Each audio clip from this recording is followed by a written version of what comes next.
নমস্কাৰ আপোনালোকক পুনৰবাৰ ইজি টু ষ্টাডি চেনেলটোলৈ স্বাগতম জনাইছোঁ। আজিৰ এই ভিডিঅ'টিত অসম চৰকাৰৰ পৰা মুকলি হ'ব লগা বিভিন্ন প্ৰতিযোগিতামূলক পৰীক্ষাসমূহৰ লিখিত পৰীক্ষাৰ বাবে সহায় হোৱাকৈ আপোনালোকৰ মাজলৈ কিছুমান MCQ টাইপৰ কুৱেশ্যন এনচাৰ লৈ আহিছোঁ। ইয়াৰ প্ৰথমটো কুৱেশ্যন হৈছে চৌৰি চৌৰা কাণ্ডৰ বাবে কোনটো আন্দোলন হঠাতে বন্ধ কৰিবলগীয়া হৈছিল? চৌৰি চৌৰা কাণ্ডৰ বাবে কোনটো আন্দোলন হঠাতে বন্ধ কৰিবলগীয়া হৈছিল? অপশ্যন কেইটাৰ ভিতৰত শুদ্ধ উত্তৰটি হ'ব অপশ্যন নম্বৰ চি অসহযোগ আন্দোলন। মনত ৰাখিব চৌৰি চৌৰা কাণ্ডৰ বাবে অসহযোগ আন্দোলন হঠাতে বন্ধ কৰিবলগীয়া হৈছিল। নেক্সট কুৱেশ্যনটিত আছে মৌৰ্য বংশৰ শেষ সম্ৰাট কোন আছিল? মৌৰ্য বংশৰ শেষ সম্ৰাটগৰাকী কোন আছিল? অপশ্যন কেইটাৰ ভিতৰত শুদ্ধ উত্তৰটি হ'ব অপশ্যন নম্বৰ চি বৃহদ্ৰথ। মনত ৰাখিব মৌৰ্য বংশৰ শেষ সম্ৰাটগৰাকী আছিল বৃহদ্ৰথ।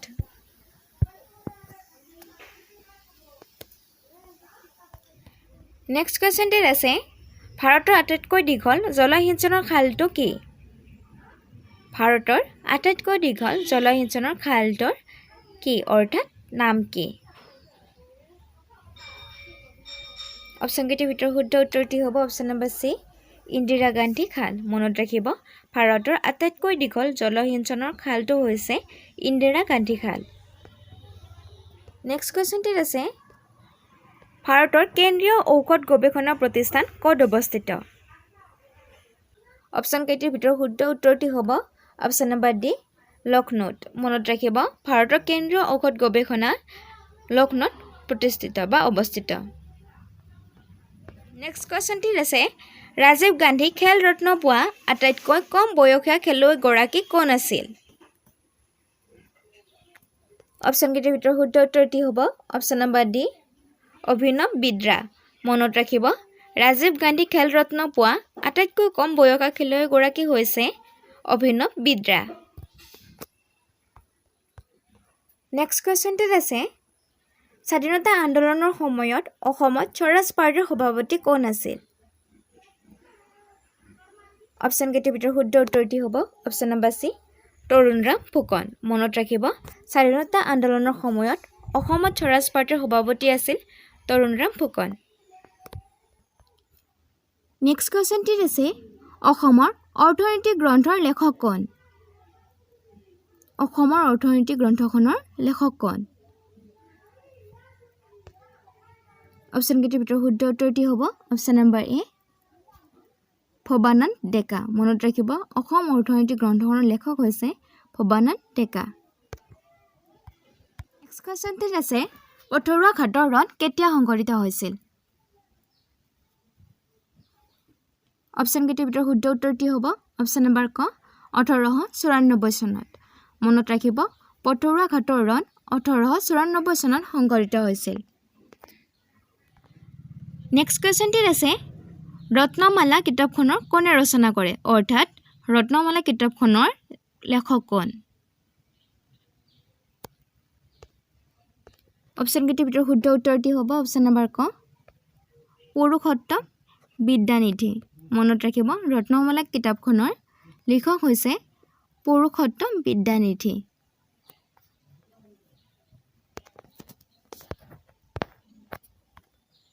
নেক্সট কুৱেশ্যনটিত আছে কিমান চনত চুতীয়া ৰাজ্য স্থাপন হৈছিল? কিমান চনত চুতীয়া ৰাজ্য স্থাপিত হৈছিল? অপশ্যন কেইটাৰ ভিতৰত শুদ্ধ উত্তৰটি হ'ব অপশ্যন নম্বৰ খ 1189 চনত। মনত ৰাখিব 1189 চনত চুতীয়া ৰাজ্য স্থাপন কৰা হৈছিল। নেক্সট কুৱেশ্যনটিত আছে কিমান চনত কনকলতা শ্বহীদ হয়? অপশ্যন কেইটাৰ ভিতৰত শুদ্ধ উত্তৰটি হ'ব অপশ্যন নম্বৰ ক 1942 চনত। কুৱেশ্যনটিত আছে কিমান চনত অসমত স্বায়ত্ত শাসন প্ৰৱৰ্তন কৰা হৈছিল? অপশ্যন কেইটাৰ ভিতৰত শুদ্ধ উত্তৰটি হ'ব অপশ্যন নম্বৰ খ 1935 চনত। মনত ৰাখিব অসমত স্বায়ত্ত শাসন প্ৰৱৰ্তন 1935 চনত কৰা হৈছিল। নেক্সট কুৱেশ্যনটিত আছে কিমান চনত পাণ্ডুত কংগ্ৰেছ অধিৱেশন বহে?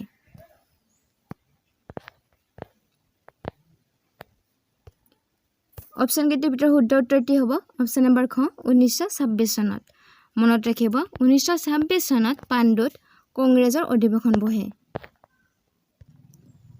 নেক্সট কোৱেশ্চনটিত আছে বিখ্যাত কাৰেংঘৰ কোনজন আহোম ৰজাই নিৰ্মাণ কৰাইছিল অপশ্যন কেইটাৰ ভিতৰত শুদ্ধ উত্তৰটি হ'ব অপশ্যন নম্বৰ গ ৰাজেশ্বৰ সিংহই মনত ৰাখিব কাৰেংঘৰ ৰাজেশ্বৰ সিংহই নিৰ্মাণ কৰাইছিল নেক্সট কোৱেশ্চনটিত আছে 1769 চনত মহমৰীয়াসকলে কাক ৰজা পাতিছিল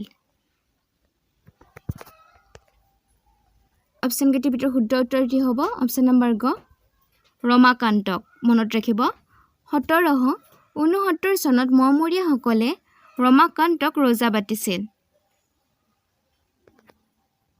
নেক্সট কোৱেশ্চনটিত আছে কোনজন আহোম ৰজাই প্ৰথম ইংৰাজৰ সহায় বিচাৰিছিল অপশ্যন কেইটাৰ ভিতৰত শুদ্ধ উত্তৰটি হ'ব অপশ্যন নম্বৰ খ শুক্ৰামফাই মনত ৰাখিব শুক্ৰামফা হৈছে আহোমসকলৰ প্ৰথমজন ৰজা যিজন ৰজাই ইংৰাজৰ সহায় বিচাৰিছিল নেক্সট কোৱেশ্চনটিত আছে কোনজন আহোম ৰজাৰ দিনত হৰদত্ত আৰু বীৰদত্তই বিদ্ৰোহ কৰিছিল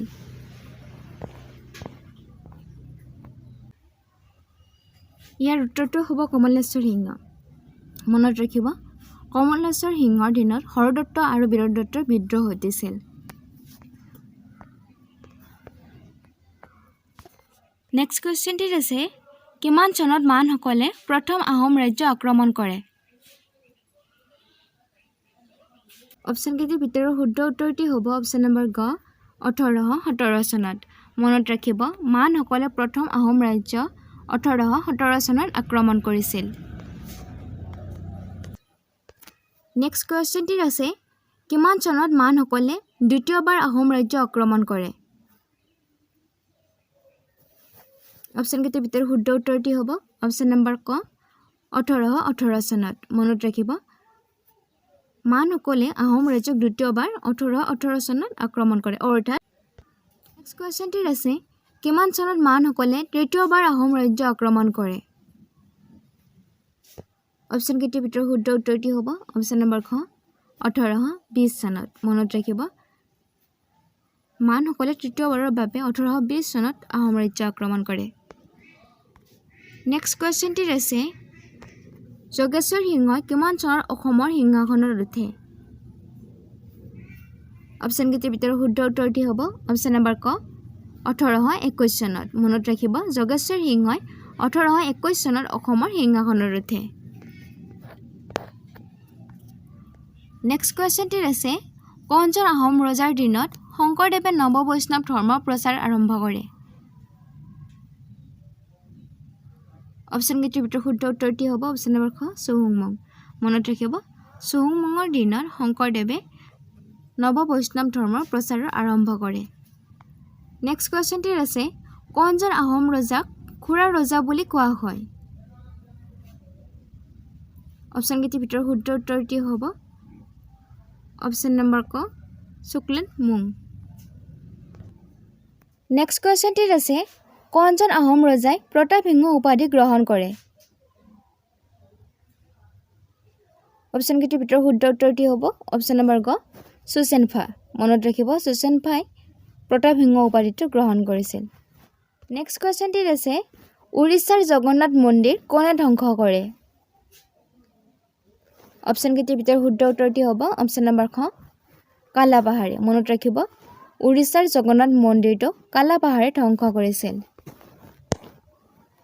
নেক্সট কুৱেশ্যনটিত আছে পাটকাই পৰ্বত অতিক্ৰম কৰি কোন জনজাতিৰ লোকে অসমত প্ৰৱেশ কৰে অপশ্যন কেইটাৰ ভিতৰত শুদ্ধ উত্তৰটি হ'ব অপশ্যন নম্বৰ গ আহোম জনজাতিৰ লোকে মনত ৰাখিব পাটকাই পৰ্বত অতিক্ৰম কৰি আহোম জনজাতিৰ লোক অসমত প্ৰৱেশ কৰে